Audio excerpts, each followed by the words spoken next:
Today I will talk about a particular class of materials which I call them fluids under coats, but you will soon realize that they are not always fluids.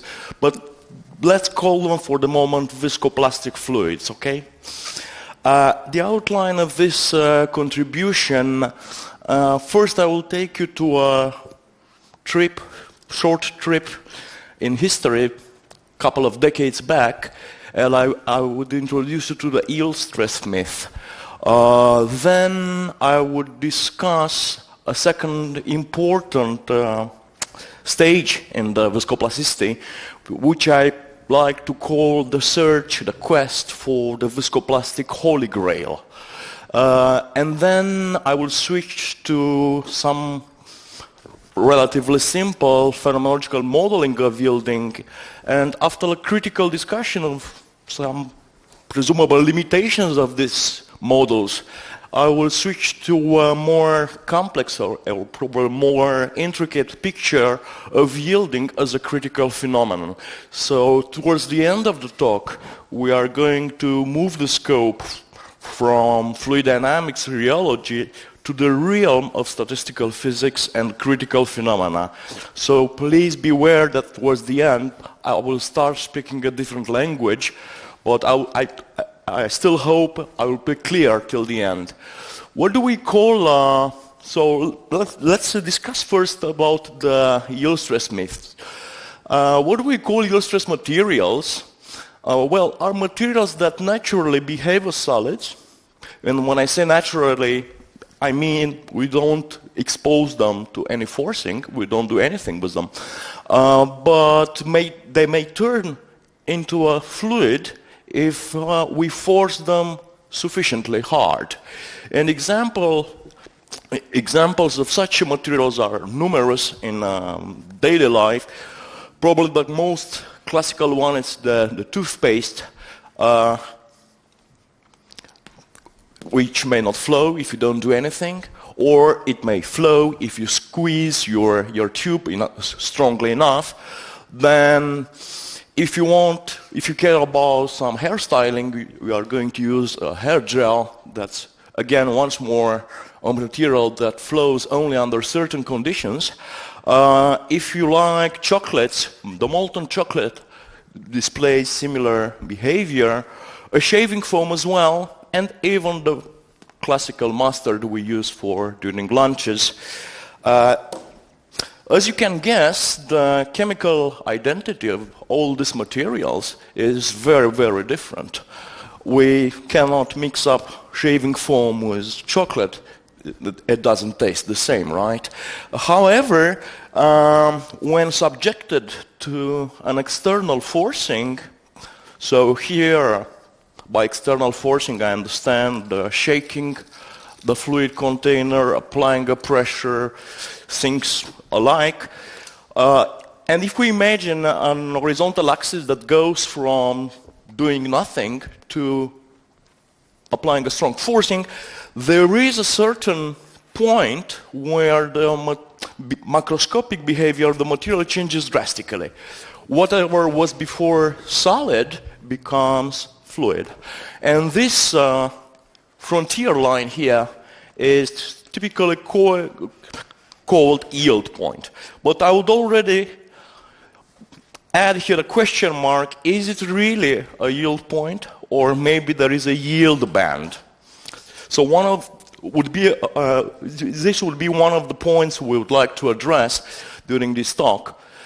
Macroscopically, and for several decades, there are several relatively simple models from a mathematical perspective to understand yielding. So if you look at stress plotted versus a rate of strain, well, we have a Bingham type behavior. So this means a constant viscosity after yielding, but of course you have a gap on the vertical axis. You may have a Herschel-Barclay behavior, once more a gap, a yield stress, but a slightly shear thinning behavior, and altogether you can state that the rate of deformation, the response of the material to stress, is zero, below this yield point, and something which is not zero above this yield point. Now, in 1985, Barnes and Professor Walters, they wrote a highly cited paper which actually put into question the very existence of yield stress fluids. So they quote in their abstract, I will read this for you, it's a bit small. New experimental data obtained from constant stress rheometer are used to show that the yield stress concept is an idealization and that given accurate measurements, accurate in 1985, okay, no yield stress exists. The simple cross model is shown to be useful empiricist for many non-Newtonian fluids, including those which have hitherto been thought to possess a yield. And that's how the yield stress myth has been born. This paper has been extremely influential in viscoplasticity.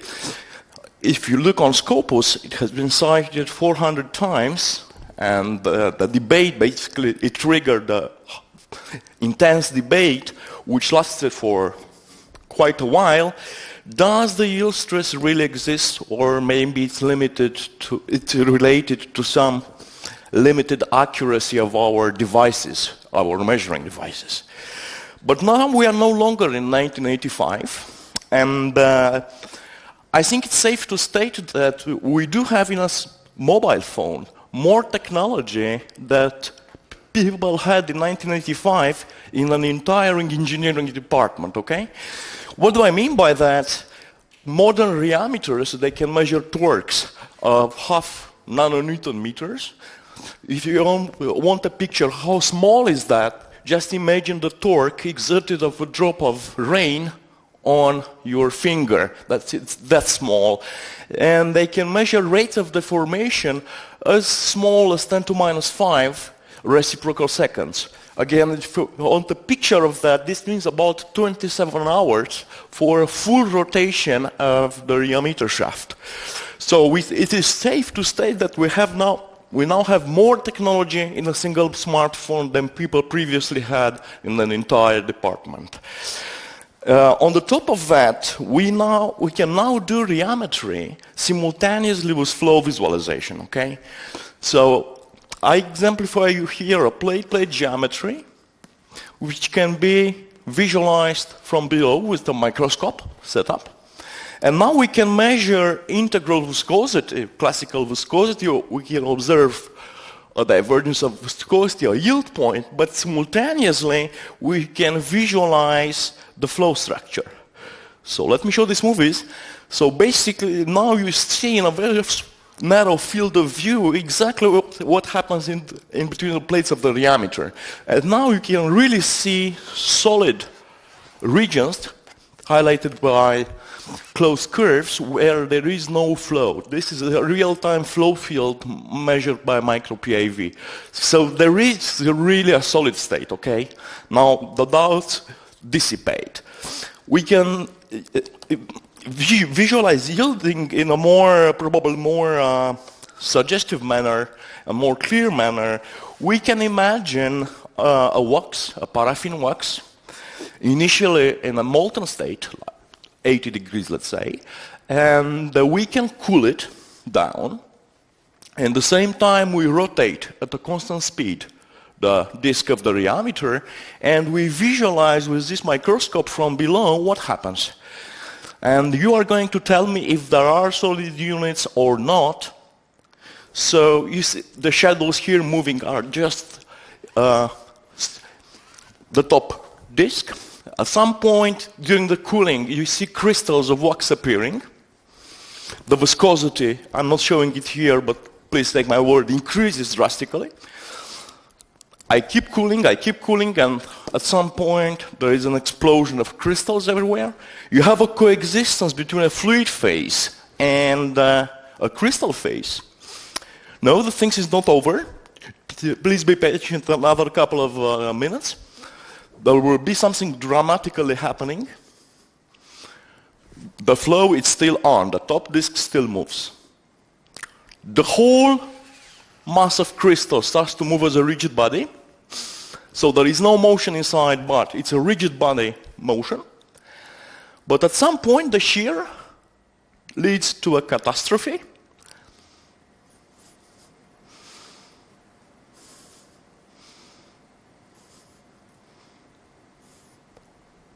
A bit more. It's a bit long movie. Here there is a strong competition between the solid behavior and the fluid behavior, and now the catastrophe happened. The flow won the competition for a moment at least. So the crystals, the rigid solid blobs, they start to break apart. So what you have here, you have a very complicated flow, which is a chaotic flow, a mixture of solid and fluid, and at this point, viscosity of the whole system diverges. So that's another example of yielding visualized in real time. So what I can conclude by now is that with the aid of modern state of our rheometers and with some homemade developments related to visualization, we can really probe the existence of a true yield stress, because we can really see the solid parts in our system during measurements, okay? So this decades-old myth, to my mind, we can consider it solved. Now back to rheological behavior.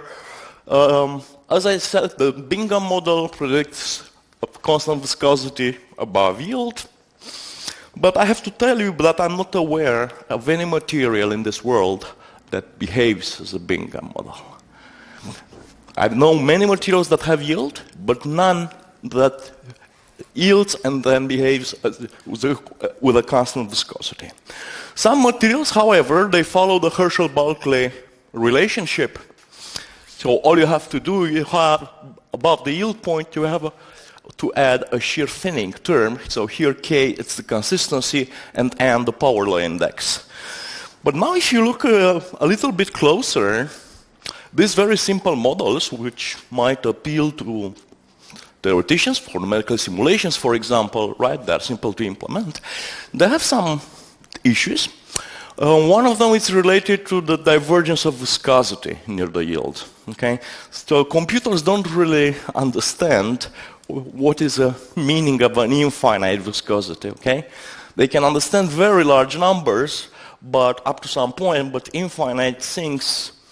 A second, and this is usually taken care after a very ingenious idea of Professor Papastasiou in 1987 by regularizing the model. Okay? So we add a regularization parameter, and all it does, it's rounding up this corner here. So you no longer have a discontinuity of the derivative, you have something rounded. But there is something even harder to grasp here. Let's look at the units of the consistency, okay? So if this is a parameter of the material, right? The units of this are Pascal second to a power minus n, which is itself a parameter of the model. So what kind of units are that? We can understand hours, but we cannot understand hours at power minus 0.3, okay? It's physically hard to grasp. So instead of working, now something happened in the community and in the developments. Instead of working on developing some more realistic physical models, people really liked the Herschel-Bulkley picture. They coined something that they called ideal yield stress behavior, and they started to look for a fluid that obeys Herschel-Bulkley model or Bingham. So you see, it's a little bit counterintuitive. Rather than trying to find a law that describes the real materials, we postulate a certain law, and then we look for the material. That's what I call the quest for the viscoplastic Holy Grail. And this was really a quest for a Holy Grail because it lasted almost 2 decades. And as during the time of the Crusades, it implied large amounts of effort, time, and money. So it was really a quest for something very, very valuable. And what they called as an ideal, or the Holy Grail, again, something that really follows Herschel-Balkley, something that is time independent, so it has rheological properties that don't change with waiting time, and consequently something that deforms reversibly. So you increase forcing, you go from solid to fluid. When you decrease forcing, you come on the same path. And they also wanted something that exhibits a yield point very well defined. 10.05 pascals, for example. So you see a lot of requirements for the Holy Grail. And the big quest to the Holy Grail led to an amazing discovery, a commercial hair gel. So that's exactly what exists in shops all over the world for 30 years or more. It's a hair gel, chemically excepting the perfume that is added to this. Chemically speaking, it's a polyacrylic acid molecule, which is cross-linked, and which, upon neutralization, leads to a system of soft sponges, inflated, that jam, okay? And this jamming of these soft sponges gives yield stress behavior. And this material is usually known under the commercial name of carbopol. So that was the result of the Holy Grail quest. To give you an idea how famous carbopol gels are, I went back to Scapus and I gave the search the keyword carbopol, and that's what Scapus gives me. First citation somewhere in 1955, because it was patented in 1955. Not much happens until, let's say, 1997. But then there is an almost exponential increase of citations of papers that include the key name carbopol, reaching the peak in 2009, 2010, reaching a peak of 350 papers a year that contain the keyword carbopol. It's famous. That's a famous material. That's the Holy Grail. Or is it?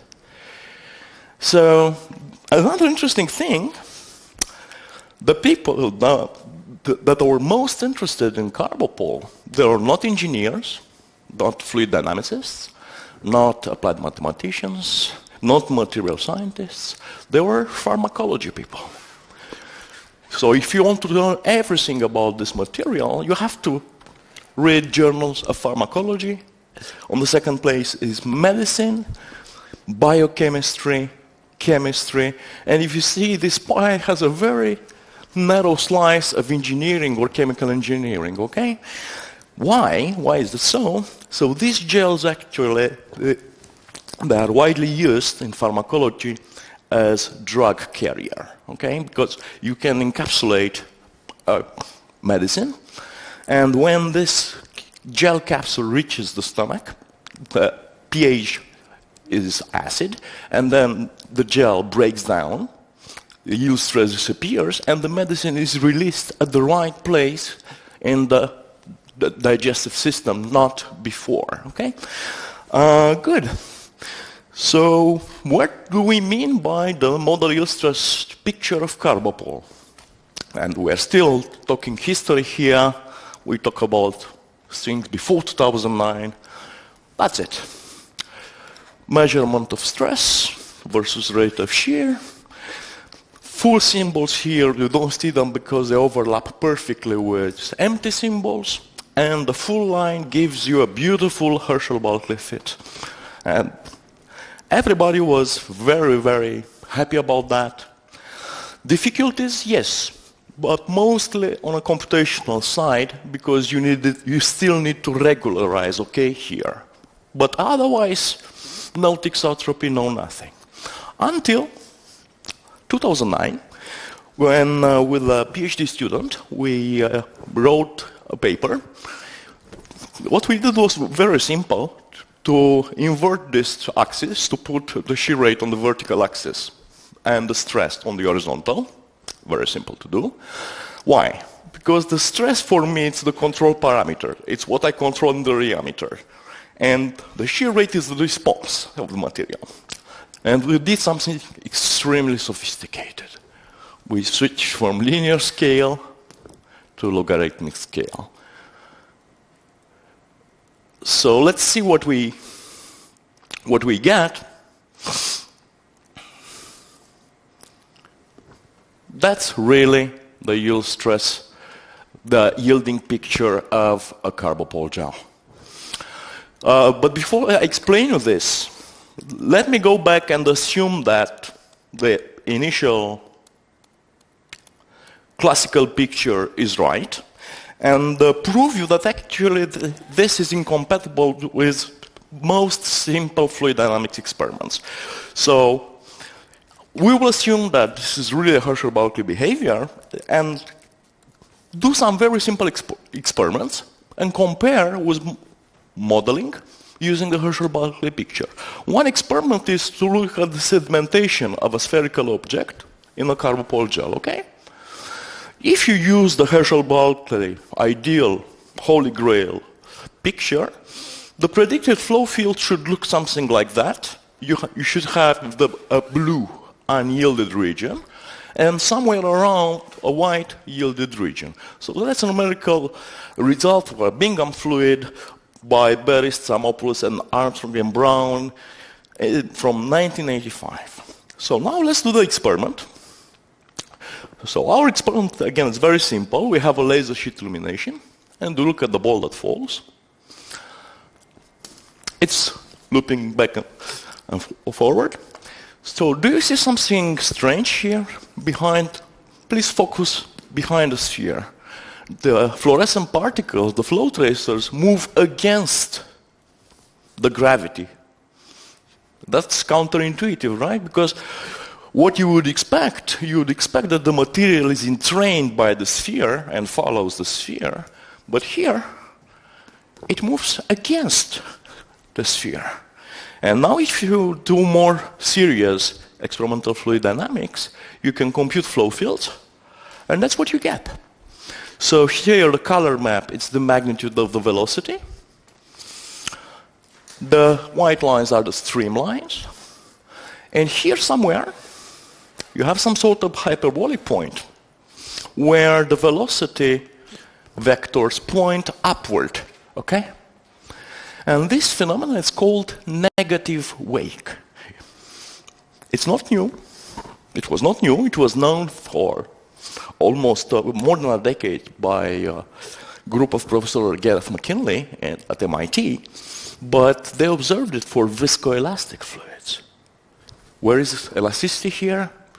There is no elasticity in the Herschel-Balkley picture. So you see this picture, because it has this negative wake, is fully inconsistent with any numerical simulation you will try to do using either Bingham or Herschel-Balkley model. It has nothing to do.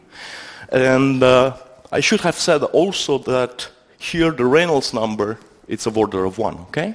So this breakdown of the 4F symmetry has no inertial contribution, okay? Then, to summarize this, what we can understand that forcing the material, and that's the case for the material in front of the moving sphere, is very different from relaxing the material, and that's the material behind the moving sphere. That's why the flow patterns are not symmetric. And the negative wake, which was previously observed by a group of Professor McKinley, indicates that carbopole gels actually might have elasticity. And that's a feature that doesn't exist in the ideal Holy Grail picture. Another very simple experiment is to consider a rigid plate, if you want a microscope slide, and to plunge it in a bath filled with carbopole and remove it at constant speed. So let's look at the flow field. That's what happens. Again, negative wake. So once more, if you try to simulate this using Herschel-Balke model, you'll never get it. There is no negative wake, and yet you can clearly see it in real time, okay? Another controversial experiment is related to heat transfer in a carbopole gel. You know, carbopole gel, it's plastic. The question, viscoplastic, the question is, can you, if you hit it from below, can you trigger thermal convection? You know, to reach the onset of thermal convection, you have to pass somehow the yield point, yeah? Make it flow, because convection means flow. So there were two theoretical predictions, originating one from group of Professor Infrigard at the University of British Columbia, which by linear stability analysis using Herschel-Bingham model showed that the system is linearly stable. What does it mean? It means that small perturbations will never trigger convection. You can't trigger convection. A second prediction coming from the same university, same department actually, from a group of Professor Neil Bamforth, showed that in fact the system is linearly stable, but is non-linearly unstable, meaning that if you are a bit aggressive in perturbing it, you might trigger some convective states. So we did an experiment, and that's what you see in experiment. It's not real time. Here the speeds are very small, are a micron per second order. But nevertheless, we showed that exists convection without any perturbation. So we were really careful to have a very proper experimental setup, no mechanical perturbation, very well-controlled temperature difference between plates, no finite amplitude perturbation. Conclusion of this experiment, which we published in Journal FM in 2014, is that the carbopole gel heated from below can convect without any. So let me sum up these three simple experiments which actually raised three big problems. Sedimentation, we can't grasp it with the classical Holy Grail picture. The motion of a plate withdrawn from a bath, neither. The so-called Lambda-Levitch experiment. And the Rayleigh-Benard convection cannot be explained either. What's the message of these very simple three experiments is that we have to go back to the rheology of carbopole, and we have to understand really how this material yields. So what we did, I already anticipated that the result, but now I'll give you more details. So we have considered as a forcing parameter the externally applied stress. Please note that I'm already changing language. I'm moving towards critical phenomena. So I start to use the concept of forcing parameter, and the control parameter, and order parameter, okay? So my control parameter is the stress, which I can increase it in steps. For each step I can wait a time t0. I make sure to reach a maximal stress which triggers flow, yeah, so go beyond yield. And then I decrease the stress following the same path of the forcing. So you see the forcing first goes from 0 to a maximum value, then in the very same way, in exactly the same way, from that maximum value back to 0. And what I monitor, my so-called order parameter, which obviously is the deformation, rate of deformation of the material. So that's what everybody believed should happen before 2009. So you see 0 values of the rate of strain, no deformation, nothing. Then some increasing deformation, and here you can safely fit a Herschel-Balke law and say the yield stress is something like 60 pascals. Now if you look at the two branches, increasing stress and decreasing stress, you barely see the difference over here, the overlap. So we got nothing. I mean, nothing of from here can explain the three simple experiments we have seen, right? We are still Herschel-Balke, we are still... and then Andreas Putz, who was my co-worker on this work, he was doing his PhD at UBC at the time, and myself, I don't remember who among us had the idea to switch the scale from linear to logarithmic. And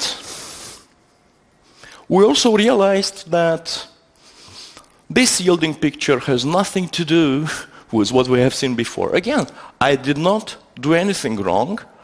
I just switched onto a logarithmic scale. And then we had, it's true, we had a problem somewhere here. You don't see it because in a linear scale the values are very small. The shear rate became negative, okay? Obviously we can't plot negative numbers on a logarithmic scale, so we applied here an absolute value. So here is how it goes. On the increasing branch of the forcing, we follow the black points. So here in this top part we are fully yielded. Then with the red points we go back. At this cusp we have a recoil effect. Something similar with the negative wake we observed, where gamma dot changes sign, and then it realigns on this path. So now how to grasp, how to understand this, is that first of all, the transition from solid to fluid is not direct. There is no magical value of the stress at which the material jumps from a solid state to a fully fluid state. So you have something that is very common in phase transitions, a zone of phase coexistence. And that's what we have to understand. So here you have a zone, an interval, a band of stress is where solid behavior is mixed with fluid behavior. Okay? This means, like in phase transitions, this means that inherently you have a hysteresis of the formation states. And now you are going to tell me, oh yeah, but it's a very small. Yeah. Well, if you compare the area of this hysteresis, which has the units of a power per unit volume, power injected into material per unit volume, well, this area here is bigger than the entire elastic energy in a solid state. So is it negligible? No, it's not negligible. So now, if you want to understand how this hysteresis area scales with what I was calling the time per step, the waiting time per step,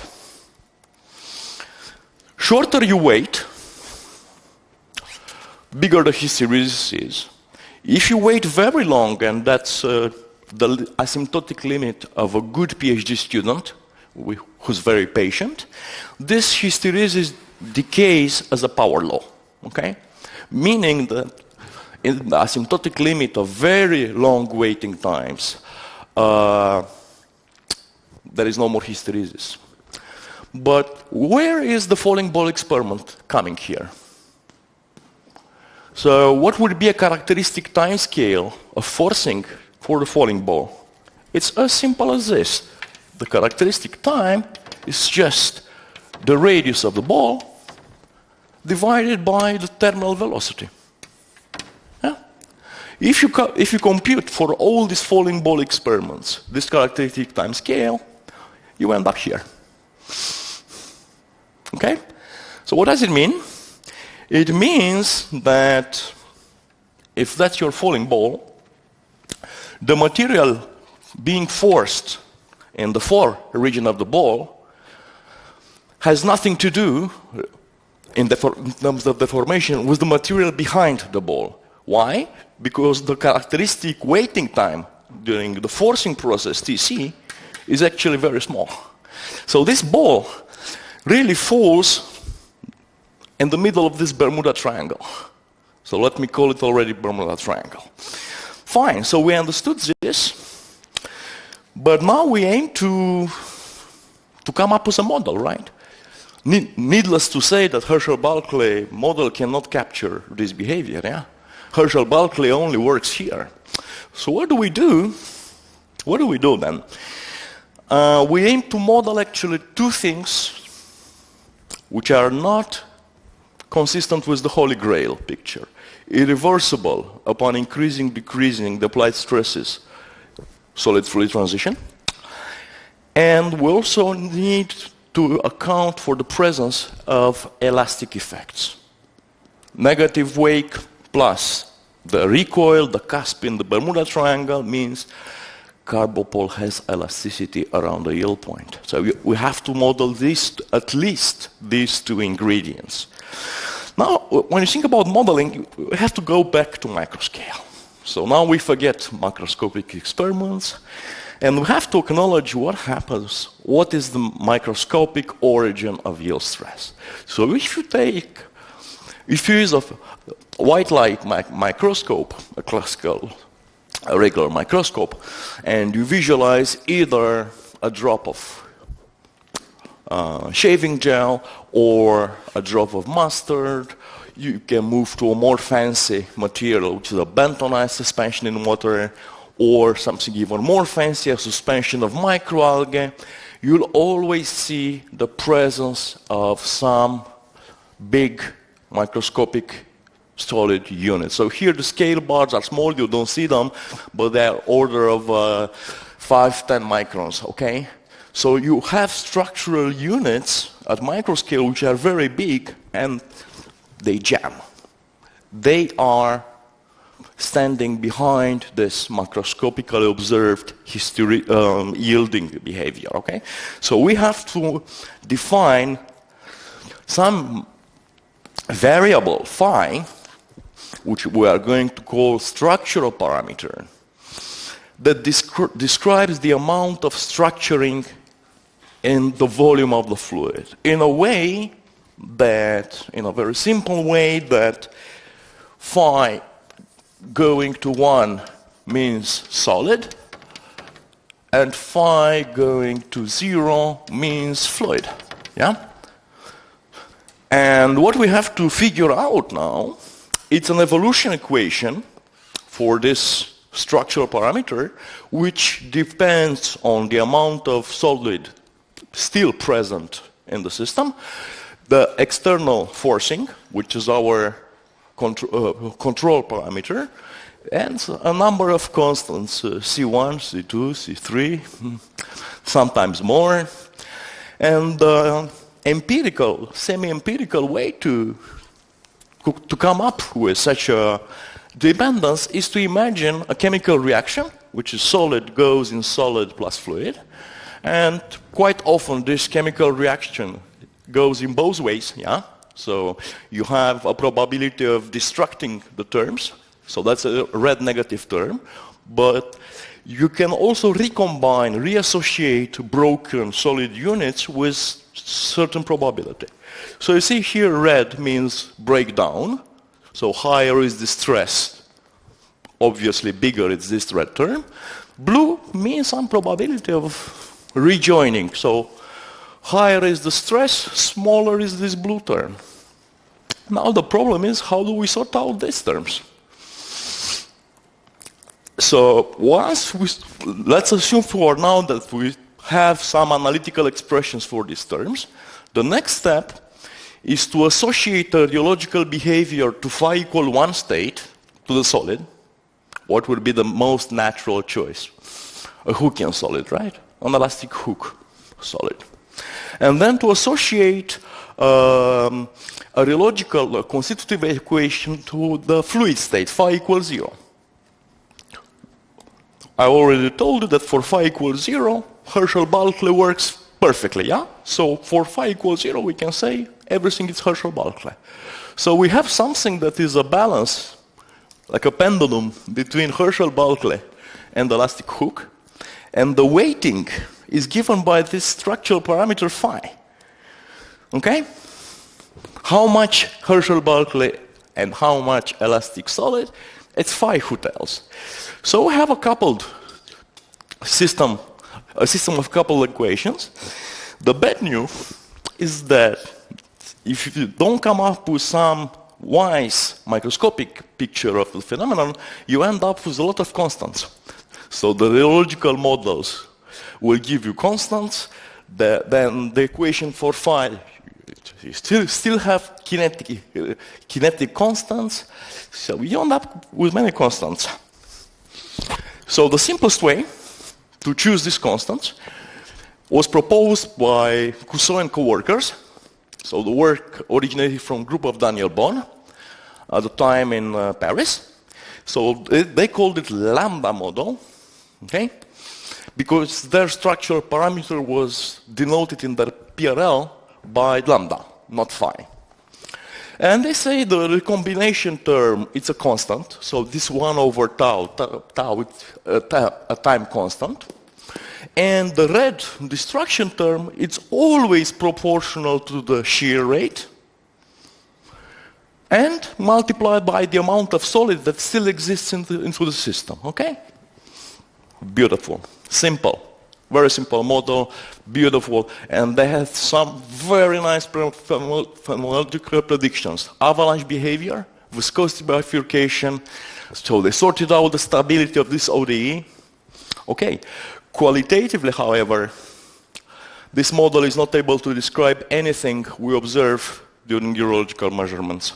And my PhD student, Eliane Younes, will briefly talk about that tomorrow. She will tell you more of this story, okay? Another option is to still keep this philosophy solid plus fluid reaction, but to come up with different prescription of this destruction rate and the recombination rate, to give something that is more sensitive to the forcing. And obviously, the most intuitive way of doing that would be to consider a destruction rate that sort of increases with increasing control parameter, right? Because more stress you apply, more effective you are in breaking down. And then to consider a probability of recombination that goes the other way around, something that exactly mirrored, yeah? So probably the mirror here will be the magical yield stress. So at low stresses you have a high probability to recombine the elements. At high stresses, this probability dies out. And that's exactly what this red function and blue function show you. There are two tangent hyperbolic, and they are all centered around the yield point, okay? And they have a width, this W here, which indicates that the transition is gradual, is not really. Okay, now, that's what we do. Now, to model, we consider a textoelastic Maxwell model, and that's inspired from a series of very seminal papers from a group of Professor Daniel Quemada in mid-90s, for the viscous phase, for the fluid phase, to consider a regularized Papanastasiou model. So, that's where we end up. That's the Bermuda Triangle. On the left, the black symbols are increasing stresses. The red symbols are decreasing stresses. Again, I'm plotting absolute value of shear rate because here the sign changes, yeah? And the blue line is the numerical solution of this system of coupled ODEs, okay? Now you'll say, okay, but you are lucky, because, you see, we have many parameters. We have 1, 2, 3, 4, 5, 6 parameters, plus a regularization parameter 7. And you might say, sure, with 7 parameters, of course, you'd fit everything you want. Nevertheless, if you don't do any further adjustments of the parameters, but you consider, you take the fitted value of the 7 parameters you had, and you perform an oscillatory test without any other further adjustment but the phase. Of course, you have to match the phase because the rheometer doesn't know when you start your numerical simulation. Except for the phase, everything goes. And please note that I took an unfriendly case where the response is not linear. You see, this is not really a sine-like response. I'm not in linear regime. I have this cusp. So even this rather hard nonlinear oscillatory test can be fitted by this model, which I called, let me give it a name, the Pullman model, without any further adjustment of parameters. So let me sum up this modeling part. Okay, there are many other models in the literature. So basically, you have an infinite number of possibilities of choosing an evolution equation for phi, okay? And the advantages of such models are that usually they can fit very well geometrical data, 1D. They are quite versatile because they can be adapted with a little bit of work. They can be adapted to some flow kinematics. You can solve flow problems with this. They are relatively straightforward to implement. At least the 1D case, it's rather simple to work out. Disadvantages. They are not formulated from first principles. So the basic physics of yielding is not captured. Why? Because you simply come up with some terms in d phi dt equal minus rd plus r recombination, and you come up with some artificial choices which don't come from fundamental microscopic physics, and the only criteria of choosing them is that something increases with stresses and something decreases with stresses. But you see, it's not really, so that's intellectually not satisfying. There is a bigger problem. Quite often they are not thermodynamically validated. So when we play with these phi choices, you might run into troubles with the second principle of thermodynamics. And probably the worst point here is that if you try to understand the microscopic physics of yielding, what happens at microscale? These structural models, they don't tell you. So we have to switch gears. So now we forget about macroscopic rheology for a moment. We forget about fluid dynamics. Soon we are going to forget about viscoplasticity as well. So let's go to microscopic structure and start from a microscopic picture and scale it up to a flow curve with hysteresis, okay? Let's do that. So I will not give you all the details here. We published these results in Soft Matter in 2015 in collaboration with Raz Udine and Miguel Moyers Gonzalez. The idea is to go back into the history of physics and to remember something that every graduate student, I think, learns in a statistical physics course. It's the so-called Ising model. So Dr. Ernst Ising had as an intellectual challenge during his PhD. At the time, he was still in Germany, but he had to flee Germany because he was Jewish, and it was obvious to flee Germany. And the problem he addressed was of a lattice of n squared magnetic spins, yeah, which can have two values, 1 and -1, can be up or 0. And that's basically, this was the atomistic understanding of ferromagnetic material, yeah, composed of some atoms that can have a spin 1 or -1, and then to understand what happens with this collection of atoms when a magnetic field is increased from 0 to some maximum value.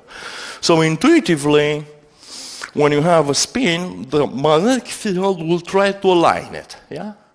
So when you increase magnetic field, you'll gradually align more and more atoms, atomic spins, along the direction of the magnetic field. That's a very nice, let's say, toy model, because it allows you to write a Hamiltonian, and which contains two terms, contains a sum over all neighbors,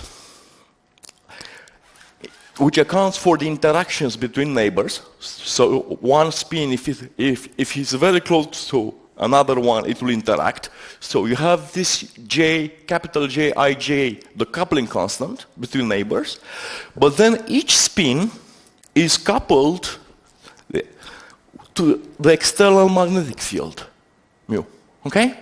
So you'd ask me, so what's the gain of being able to write a Hamiltonian? The game is that the statistical physics has all the tools to tell you how the system would evolve when you increase the magnetic field.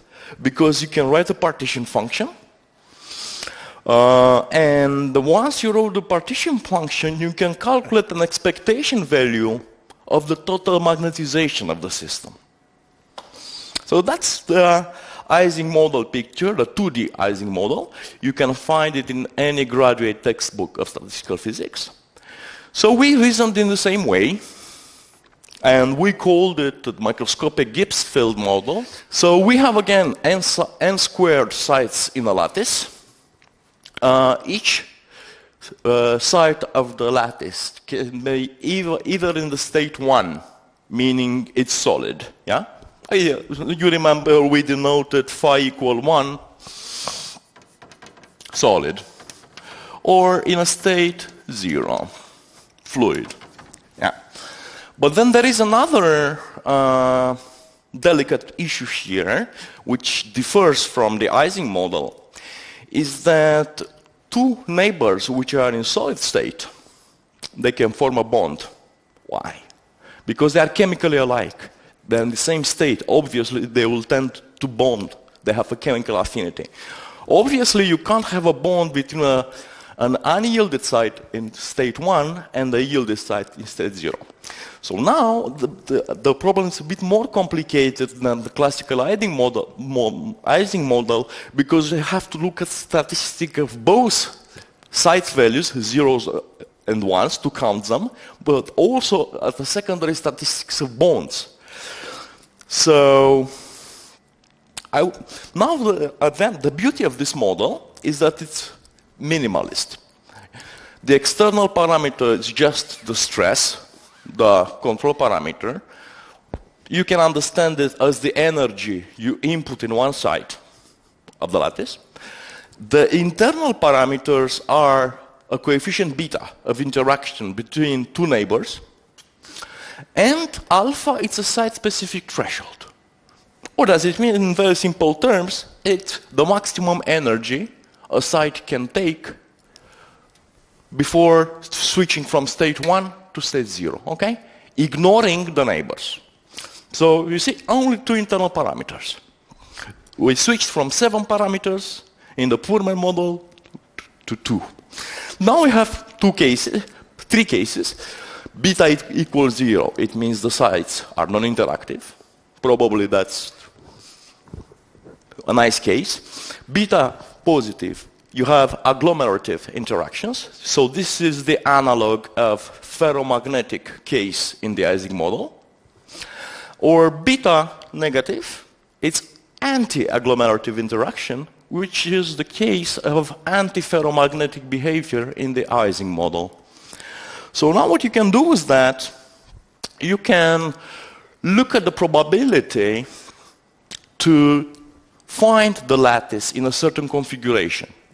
Let's say to find 50 sites in state 1, 100 sites in state 0. So you can write this pi of x probability, and that's nothing but 1 divided by the partition function, 1 over k Boltzmann T, okay? These are the natural units of energy in statistical physics, and the internal energy. And then I won't enter too much into these details, but what you have to do to sort out the computation, you have to define two Gibbs potentials. You have to define a Gibbs potential V for site, which is 0 if the site is fluid, and it's just the stress minus the threshold if the site is solid. And you also have to define a Gibbs potential for pairs, for bonds, yeah? So this is simply minus beta, the interaction parameter, multiplied by the state of the two partners, okay? And it can be one of these four combinations depending on the values of XS and XR. So once you did that, you write the internal energy as a double sum both for the Gibbs potentials of sites and the Gibbs potentials of bonds, and you end up with a beautiful internal energy in this form. Well, it looks a little bit unfriendly, but it's not that unfriendly. And this is very similar, actually, to the Hamiltonian you will find in textbooks for the Ising model. Once you did that, you can immediately write the free energy of the system, and you can check this fundamental thermodynamic identity. What this means that you are okay with the second law of thermodynamics. Are you surprised? No, it's not surprising, because we did statistical physics, and the laws of statistical physics are the most fundamental laws that cannot contradict the second law of thermodynamics. It's obvious we covered it, yeah? So then you have to build, when you modify the stress, or if you fix a stress, and you want to see how the states would evolve, you have to build a Markov chain in the configuration space.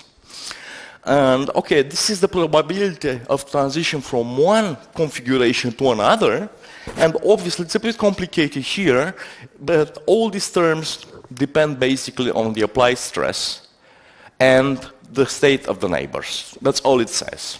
I won't enter into details. Now what we can do, we can mimic a stress ramp. So we can play with the applied stress, and we go in steps. Now, what would be the equivalent of T0 in our case? It's simply the number of iterations we make the Monte Carlo algorithm run. You fix a stress, yeah, an external stress, and then you run a number k times iterations the Markov chain. You propagate in the configuration space. And now, if you have a lot of steps in the Markov chain, obviously you approach asymptotically the steady state yielding, the patient experiment. If you take only finite number of iterations, you are in the so-called unsteady state. Yeah? It's as simple as that. So let me now look at T0 large, 1,000 iterations in the Monte Carlo procedure. Yeah? So that's what you get here.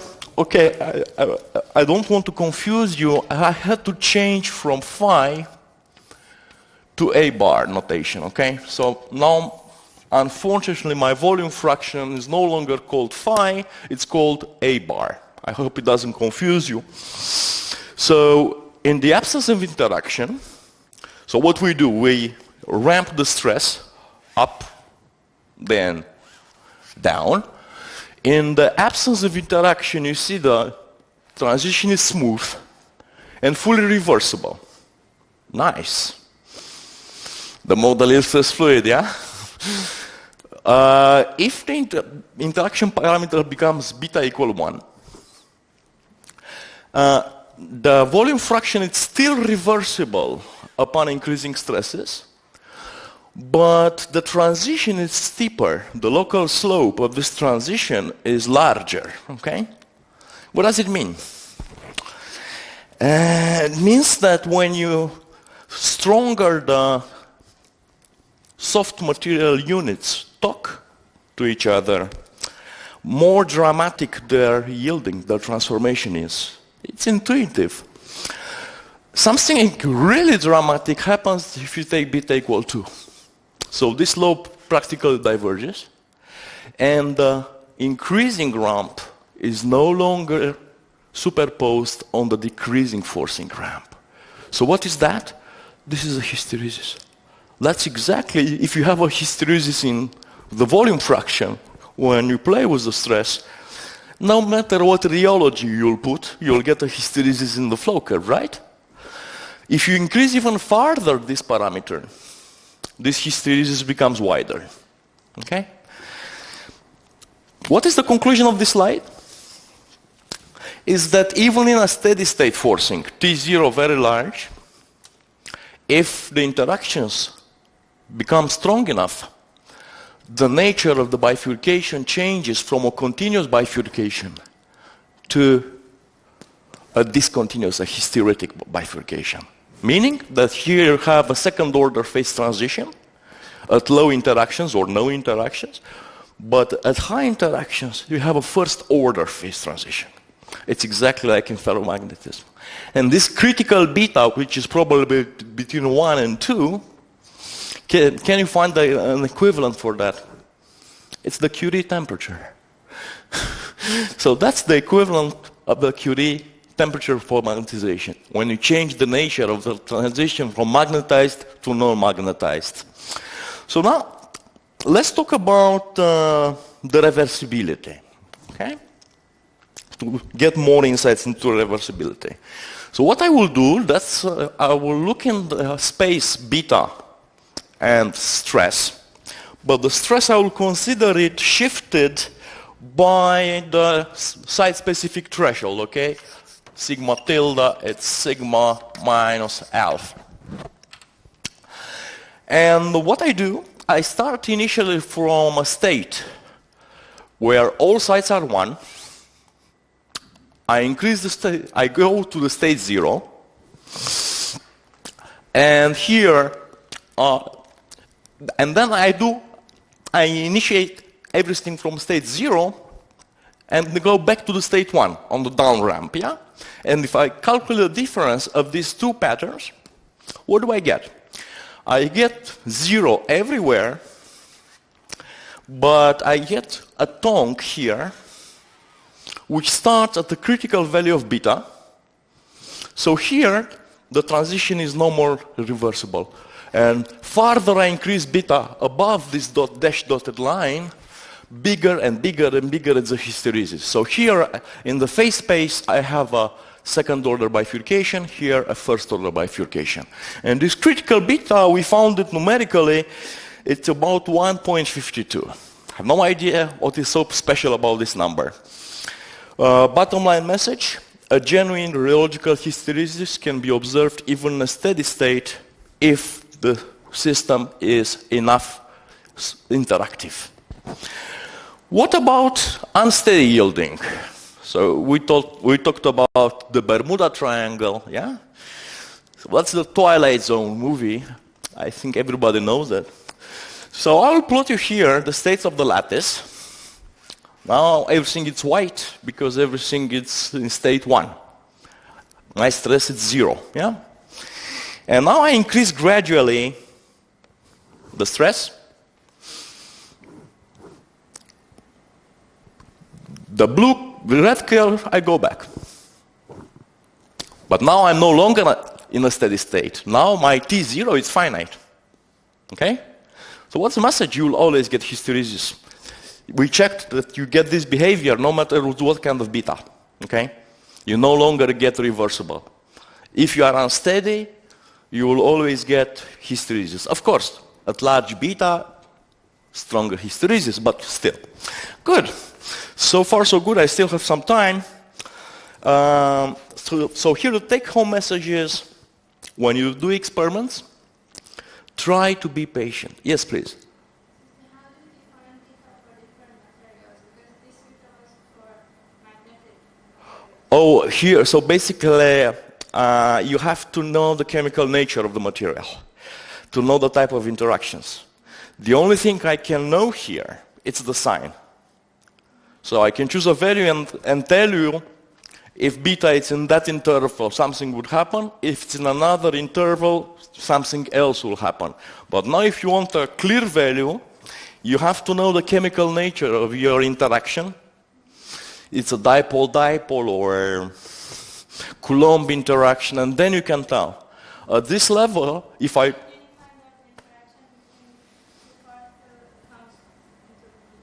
Yes, exactly. And what is actually crucial, because this beta is simply the interaction energy between two neighbors, yeah? And what is crucial, it's the sign. Sorry for the noise. And the magnitude.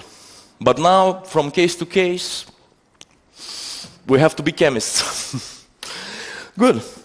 So now, I already announced you the change of notation. I should have announced it before. Okay, but now we have to go back to real world. Yeah, we lived in phase space too much, and we want to do rheological measurements. And you know, if you want to check what happens if you have or you don't have hysteresis, or you want to fit a rheological flow curve, running this kind of simulations is rather painful, right? It's not the easiest way to do. So we need to do something that to approximate this approach to some continuous equation. So now what we are going to do, it's called, and it's the same type of thing done in electromagnetism critical phenomena. We go from discrete states of phi I, phi j, we go to a continuous equation. We try to derive a continuous differential equation for the evolution of phi, or sorry, phi is a bar, okay? So in a technical term, what does it mean? It means that you have to go back to your discrete Markov chain of states and to convert it to a continuous Markov chain. That's not very easy to do. So what you have, well, you have to master some very technical tools of statistics to do that. If you want details how it's done, I can only point you to a very inspiring book by Eugene Stanley, which is called Introduction to Phase Transition and Critical Phenomena. I'm not going to enter into the details, so I will just jump to the result, showing you what we get. And now, once we do that, we switch from statistical physics, we switch to nonlinear dynamics. Okay? Because such a differential equation for phi, or a bar, it's usually called a dynamical system. Okay? So, again, if you want a good book, which I pretty much enjoyed when I was a graduate student, Nonlinear Dynamics and Chaos by Professor Stephen Strogatz, that will teach you a lot how to judge the stability and the evolution of a dynamical system. So now, I will switch to results, and I will show you that after some black magic, in the non-interactive case, beta equals 0, your differential equation for a bar is extremely simple. It's a constant p minus a bar. As simple as that. This is really very similar to the lambda model. In the lambda model, you had some constant, right? Minus gamma dot times phi. But of course, if you renormalize it, you don't take gamma dot as forcing parameter, you take a real forcing parameter stress. This is mathematically very similar. Who's this p? It's a probability, which depends on the applied stress. How your applied stress sigma compares to the threshold. As simple as that.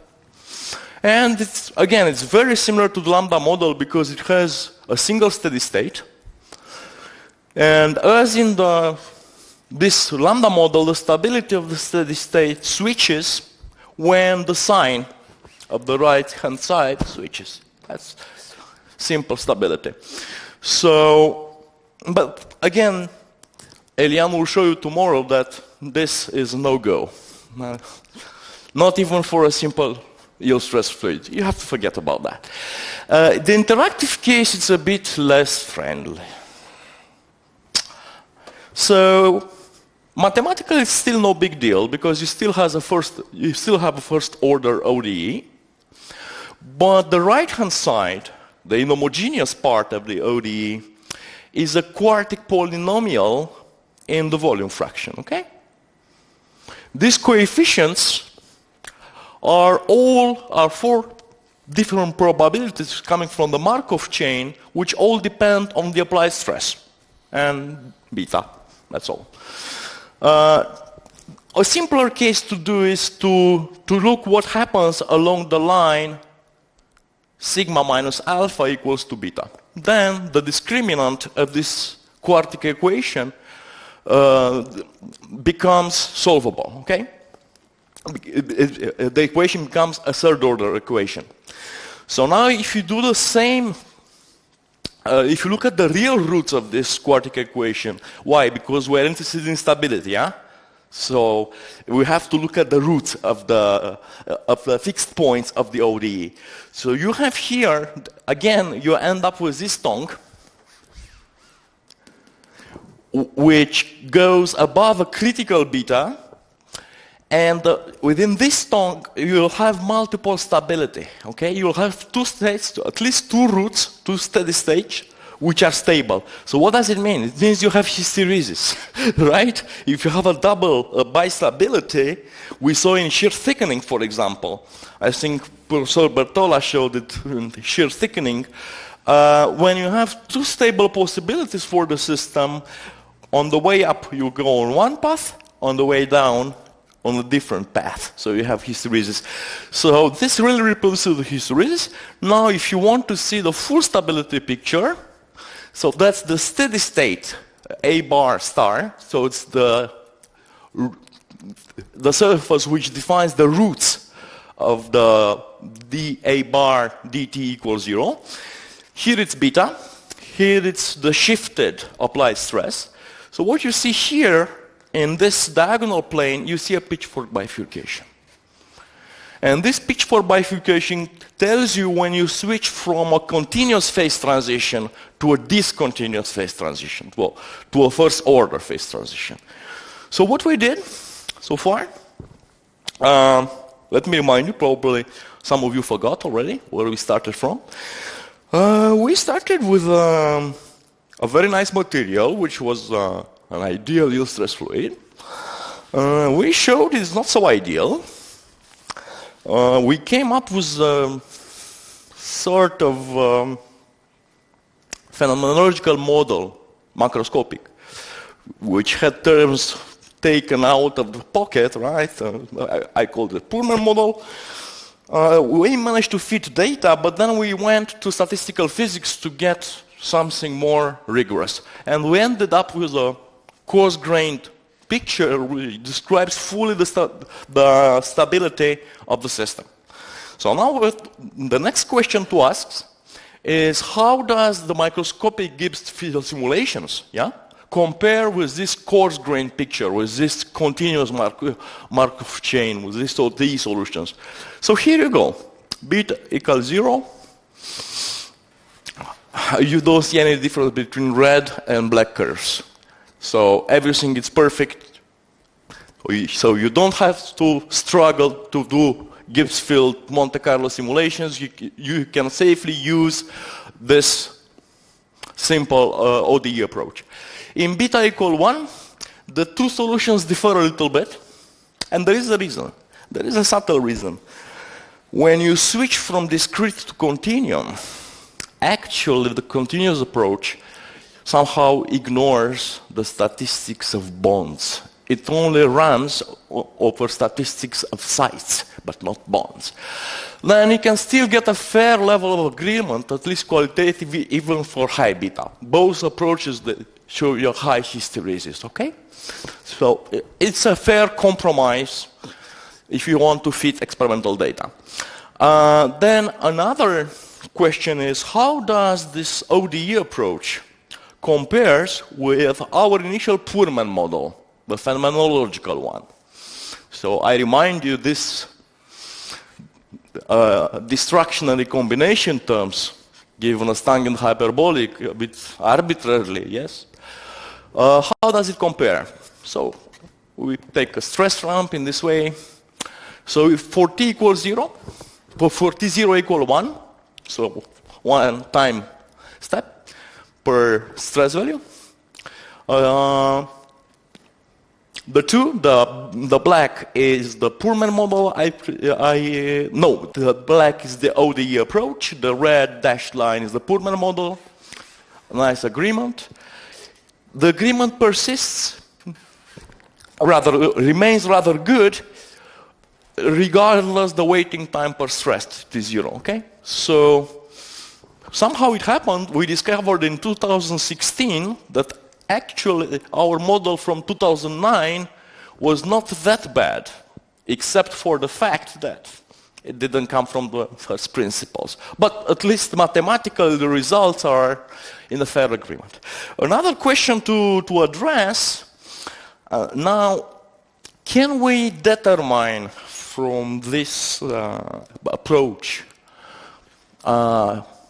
some yield point? To get a guess of, okay, there is no yield point, there is a band of yielding, but at least the center of this band, can we predict it? Yes, we can. We go to the steady state solution of the ODE, increasing stresses, and we look at we search for the point where the slope is maximum, you know? And it's reasonable to assume that when this slope is maximum, you are basically in the middle of the transition region. And for the non-interactive case, what would be this sigma y, where the slope is maximum? Just the site-specific threshold. It's obvious. There is no interaction. Every site evolves independently on the neighbor. Now, if you switch to beta non-zero in interactive case, you have two types of dependence. So the yield stress shifted by the site-specific threshold changes slope with respect to beta from twice beta to beta. And this inflection point is the critical beta 1.52, which is just the Curie temperature. We called it the Curie temperature of our gel. So the take-home messages here are that the yield limit increases with the level of interactions. Stronger interactions you have in the system, farther you shift the yield point. And the dependence, the slope of this yielding transition also changes at the critical point. But now, what controls the steepness of this transition? So, what should I do to switch from a smooth transition to a very sharp transition? Mathematically, that's also a very simple algebra problem. Means not to look at the point where the slope is maximum, but to look at the maximum value itself, yeah? To see how large is this maximum, is this slope at the yield point.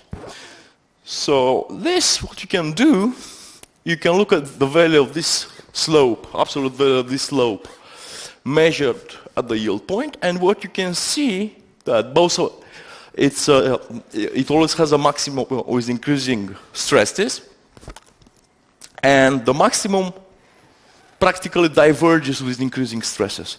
So when you plot this maximum slope with respect to the interaction parameter, when you approach the Curie point, this slope diverges. Have we seen that? Yes. We have seen that in the Gibbs field simulations.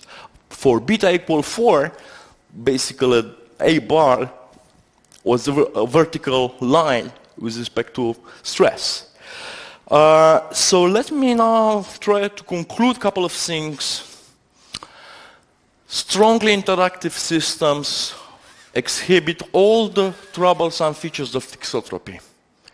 So if you have strongly interactive gels, even in a steady state experiment, you will have difficulties. And this is something that everybody knows. It happens with bentonite gels, with laponite gels, strongly interactive systems. There are always difficulties. Weakly interactive systems may behave properly in a steady state limit, but if you play with them in an unsteady state fashion, you have hysteresis and things like that. And that's the case of carbopol. Carbopol is weakly interactive, it's neutral, yeah? It's pH 7. But if you play with carbopol gels unsteadily, you still have surprises. So now let me finish with one more prediction. You remember we measured that the area of the hysteresis decays as a power law with this waiting time. What would our Gibbs-Hill model and ODE, nonlinear dynamical system, picture predict? So this is the area of the hysteresis of the dependence of volume fraction versus stress. So for large waiting times T0, yeah? So that was the right. We always obtain power laws. Exactly like we measure in experiment. Okay? Then here full symbols are the Gibbs-Field simulations. Blue symbols are the ODE approach, okay? But they all scale as power laws for large waiting times. Now, the value of this power decreases when you increase beta. So what does it mean? It means that for strong interactions, this area of the hysteresis practically never decays. You will always have hysteresis, okay? If you have weak interactions, you may switch to this nice case, meaning that if you wait for a long enough time, your hysteresis can disappear. So that's rather the case of carbopol. Now there is another feature with the simulations predict, a local maximum here, a log normal distribution we can fit here. We don't see this with carbopol, except probably for this red point, okay? Probably this location of the maximum is too small to be observed experimentally, but this we don't have an answer. But other people observe the maximum like this experimentally with carbon black suspensions. It's group from Professor Sebastian Manville. So now, this was actually all the story I wanted to tell you, and I thank you for your attention.